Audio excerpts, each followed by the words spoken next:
খুব কমন একটা টপিকে ছোট্ট করে বলে যাই। আপনারা সবসময় দেখেন খুব ঝিমুনি হচ্ছে ডক্টরের কাছে যান। কারণ it's a basically medical topic.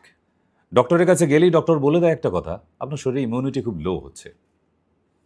আপনার সর্দি কাশি হয়েছে, ডাক্তার আপনাকে আ স্টেথোস্কোপ দিয়ে একটু চেক করিয়ে বলল, ইমিউনিটি খুব লো হচ্ছে। আপনার বাচ্চার সর্দি কাশি আছে, আপনার বাচ্চাকে ডাক্তার চেক আপ করে বলল, ইমিউনিটি লো হচ্ছে। ক্যান্সার হয়েছে এক ব্যক্তির, তাকেও চেক আপ করার পর বলছে, ইমিউনিটি অনেক লো। ইমিউনিটি বাড়াতে গেলে অন্য কিছু লাগবে না। সকালবেলা ১ চামচ মধু ৫টা তুলসী পাতা দিয়ে। হুম? ৫টা তুলসী পাতা দিয়ে মধু। এবার আপনি আমাকে প্রশ্ন করবেন, স্যার আমার তো সুগার আছে। খুব ম্যাজিক্যালি একটা ব্যাপার বলি। যার হাই সুগার তাকে ১ কাপ মধু খাইয়ে দিন। আগামী ৭২ ঘন্টা প্রতিদিন রিডিং নিন, দেখবেন তার সুগার বাড়েনি। এটাই তো ওপরওয়ালার খেলা, প্রকৃতির খেলা। যে পৃথিবীতে মধু থেকে মিষ্টি কোনো খাদ্য নেই, তৈরি করেনি, পারেনি তৈরি করতে। তাই না? রসগোল্লার রসের থেকেও ১০ গুণ বেশি মিষ্টি মধু।